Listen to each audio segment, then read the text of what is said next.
کے نام سے جو بڑا مہربان اور نہایت رحم کرنے والا ہے۔ السلام علیکم ڈیئر اسٹوڈنٹس، کیسے ہیں آپ سب؟ امید ہے کہ سب خیریت سے ہوں گے۔ آج کے اس ویڈیو لیکچر میں ہم اسم معرفہ کی اقسام کے بارے میں تفصیل سے پڑھیں گے، اور اگر آپ اس ویڈیو کو پورا دیکھیں گے تو آپ اس کی اقسام کے بارے میں اچھے طریقے سے جان سکیں گے، اور اگر آپ اس کو درمیان میں چھوڑ دیں گے تو اس کی آپ کو اچھے سے سمجھ نہیں آئے گی۔ تو بہتر یہ ہے کہ آپ اس ویڈیو کو پورا دیکھیں۔ تو اس ویڈیو میں ہم اسم معرفہ کی تعریف اور اسم معرفہ کی اقسام کے بارے میں پڑھیں گے۔ اسم معرفہ کی 4 اقسام ہیں: اسم علم، اسم ضمیر، اسم اشارہ اور اسم موصول۔ پچھلے لیکچر میں ہم نے اسم کے اقسام کے بارے میں پڑھا تھا کہ اسم کی 2 اقسام ہیں: اسم معرفہ اور اسم نکرہ۔ وہ اسم جو کسی خاص شخص، خاص جگہ یا خاص چیز کو ظاہر کرے اسے اسم معرفہ کہتے ہیں۔ اور اسم معرفہ کی 4 اقسام ہیں: اسم علم، اسم ضمیر، اسم اشارہ اور اسم موصول۔ ابھی ہم اسم علم کے بارے میں پڑھیں گے۔ اس سے مراد وہ مخصوص اسماء یعنی کہ وہ اسپیسیفک چیزیں ہیں جو مختلف لوگوں کی پہچان کے لیے بولے جاتے ہیں، اور اس لحاظ سے اس کی 5 اقسام ہیں، یعنی کہ اسم علم جو ہے وہ اسم معرفہ کی ٹائپ ہے، اور اسم علم کے بھی آگے 5 ٹائپس ہیں۔ نمبر 1 تخلص، نمبر 2 خطاب، نمبر 3 لقب، نمبر 4 کنیت، نمبر 5 عرف۔ اب اس میں سب سے پہلے ہم تخلص کے بارے میں بیان کرتے ہیں کہ تخلص کیا ہوتا ہے۔ تخلص وہ چھوٹا سا کلمی نام ہے جسے شعراء اپنے اصل نام کی بجائے شعروں میں، خصوصاً غزل کے آخری شعر میں استعمال کرتے ہیں۔ مندرجہ ذیل جملوں پر غور کریں: الطاف حسین حالی کے دل میں قوم کا درد تھا، میر تقی میر کی شاعری غم کی ترجمان ہے۔ نمبر 3 اسد اللہ خاں غالب اردو اور فارسی کے عظیم شاعر تھے۔ اب ان تینوں جملوں میں حالی، میر اور غالب شاعروں کے تخلص ہیں۔ آپ نے دیکھا ہوگا کہ غزلوں کے لاسٹ والا جو شعر ہوتا ہے اس میں شاعر نے اپنا نام بیان کیا ہوتا ہے، اصل میں وہ شاعر کا پورا نام نہیں ہوتا، وہ اس کا تخلص ہوتا ہے جسے ہم شاعری نام کہہ سکتے ہیں یا کلمی نام کہہ سکتے ہیں۔ رائٹرز اور جو شعراء حضرات ہیں وہ استعمال کرتے ہیں۔ نمبر 2 ہے خطاب۔ خطاب عزت اور قابلیت کا وہ نام ہے جو کسی کو اس کی خدمت اور بہادری اور قابلیت کی بنا پر حکومت کی طرف سے ملتا ہے، یعنی کہ اگر کوئی شخص کوئی ایسا بہادری کا کام کرتا ہے یا اس کی علمی قابلیت اتنی زیادہ ہوتی ہے کہ حکومت جو ہے وہ اپنی طرف سے اس کو ایک نام دیتی ہے جس کو خطاب کہتے ہیں۔ شمس العلماء مولوی نذیر احمد دہلوی اردو کے پہلے ناول نگار ہیں۔ شفاء الملک حکیم محمد حسن قریشی ایک مشہور طبیب تھے۔ اب اوپر جو 2 جملے استعمال کیے گئے ہیں ان میں مولوی نذیر احمد کو علم کی روشنی پھیلانے کی وجہ سے شمس العلماء یعنی کہ علماء کا سورج کا خطاب دیا گیا۔ اسی طرح حکیم محمد حسن قریشی ایک طبیب یعنی کہ معالج تھے، انہیں شفاء الملک کا خطاب دیا گیا۔ لقب وہ نام جو کسی وصف یا خوبی کی وجہ سے لوگوں کی زبان پر آتے ہیں لقب کہلاتے ہیں۔ جیسے لوگ جو ہیں کسی کی خوبی یا اچھائی کی بنا پر ان کو کوئی نام دیتے ہیں تو ان کو لقب کہتے ہیں۔ جیسے حضرت ابراہیم خلیل اللہ علیہ السلام نے خانہ کعبہ کی تعمیر کی تھی۔ حضرت موسیٰ کلیم اللہ علیہ السلام کو اللہ تعالیٰ سے ہم کلام ہونے کا شرف حاصل ہوا۔ حضرت علی حجویری کو گنج بخش بھی کہتے ہیں، اور قائد اعظم محمد علی جناح پاکستان کے بانی تھے۔ اب اگر ان جملوں میں دیکھیں تو خلیل اللہ، کلیم اللہ، گنج بخش اور قائد اعظم ایسے نام ہیں جو کسی خاص خوبی یا خصوصیت کی وجہ سے ان کو دیے گئے۔ نمبر 4 کنیت، جو نام کسی رشتے کی بنا پر پکارے جاتے ہیں وہ کنیت کہلاتے ہیں۔ مندرجہ ذیل جملوں میں دیکھیں: حضرت عیسیٰ علیہ السلام کو ان کی والدہ کی نسبت سے ابن مریم کہا جاتا ہے۔ آپ نے وہ شعر بھی سنا ہوگا: ابن مریم ہوا کرے کوئی، میرے دکھ کی دوا کرے کوئی۔ تو یہ حضرت عیسیٰ علیہ السلام کو ہی ابن مریم کہا جاتا ہے ان کی والدہ کی نسبت سے، یعنی کہ ان کی والدہ کے رشتے سے۔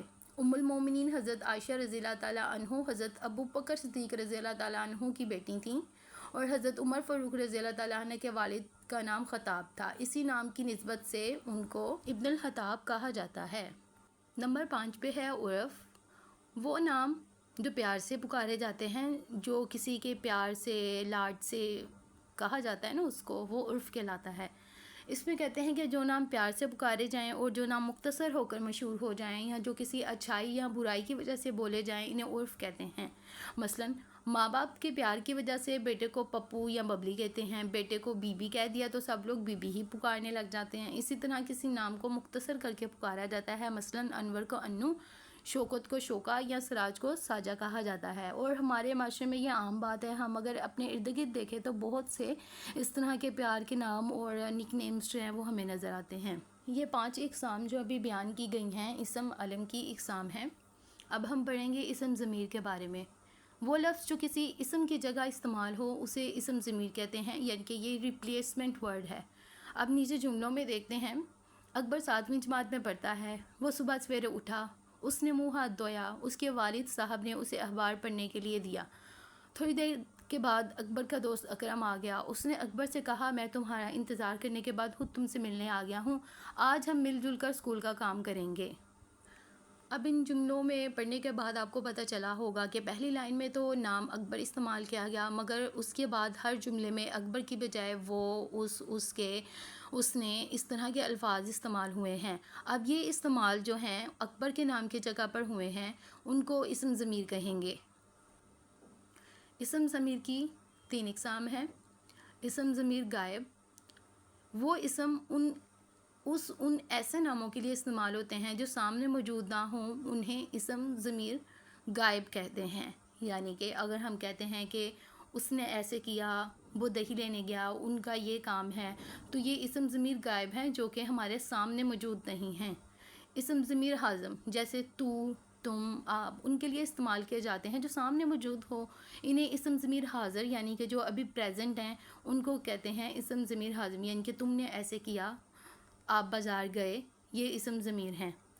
اسم ضمیر متکلم، وہ ضمیر جو بات کرنے والا شخص اپنے لیے استعمال کرتا ہے، جیسے میں، ہم، انہیں۔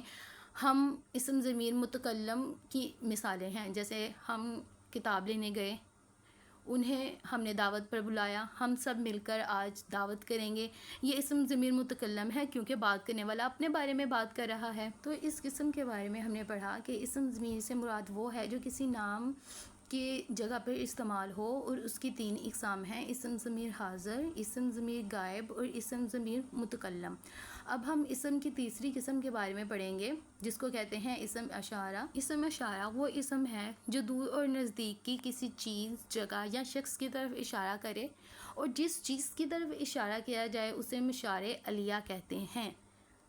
یہ درخت امرود کا ہے، وہ آدمی کمرے سے باہر گیا، یہ لڑکی ذہین ہے۔ اب اوپر دی گئی مثالوں میں یہ اور وہ اسم اشارہ ہیں، جبکہ درخت، آدمی اور لڑکا مشارِ علیہ ہیں۔ مطلب وہ الفاظ جو چیز کی طرف اشارہ کرنے کے لیے استعمال ہوں اسم اشارہ کہلاتے ہیں، اور جس چیز کی طرف اشارہ کریں وہ مشارِ علیہ کہلاتا ہے۔ اسم اشارہ کی 2 اقسام ہیں، اسم اشارہ قریب اور اسم اشارہ بعید۔ اسم اشارہ وہ اسم ہے جو کسی نزدیک کی چیز کی طرف اشارہ کرے، مثلا یہ، اس، ان اسم اشارہ قریب ہیں، اور اسم اشارہ بعید یعنی کہ جو دور کی چیز یا جگہ کی طرف اشارہ کرے، مثلا وہ، اس، ان وغیرہ۔ اسم معرفہ کی 4تھی قسم اسم موصول ہے۔ اسم موصول وہ اسم ہے کہ جب تک اس کے ساتھ کوئی جملہ نہ ملایا جائے تب تک اس کے معنی پوری طرح سمجھ میں نہیں آتے۔ اسم موصول کو ضمیر موصولہ بھی کہتے ہیں۔ اب اس میں 2 چیزیں ہیں جو غور طلب ہیں، صلہ اور جواب صلہ۔ اسم موصول کے بعد مطلب کو واضح کرنے والا جو جملہ آتا ہے اسے صلہ کہتے ہیں، اور اسم موصول اور صلہ کے بعد جو دوسرا جملہ بات کو مکمل کرنے کے لیے لایا جاتا ہے وہ جواب صلہ کہلاتا ہے۔ مثلا جو محنت کرتا ہے وہ کامیاب ہو جاتا ہے۔ اس جملے میں 3 چیزیں ہیں، جو، اسم موصول، محنت کرتا ہے، صلہ، کامیاب ہو جاتا ہے، جواب صلہ۔ ڈیئر اسٹوڈنٹس، اس ویڈیو میں ہم نے اسم معرفہ کی 4 اقسام کو تفصیل کے ساتھ بیان کیا ہے۔ امید ہے کہ آپ کو ان کی اچھے سے سمجھ آ گئی ہوگی، اور اگر آپ کو اچھے سے سمجھ آ گئی ہے تو کمنٹ باکس میں بھی بیان کریں، اور اگر آپ کسی ٹاپک کے بارے میں ویڈیو لیکچر حاصل کرنا چاہتے ہیں تو اسے بھی کمنٹ باکس میں ضرور درج کریں۔ شکریہ۔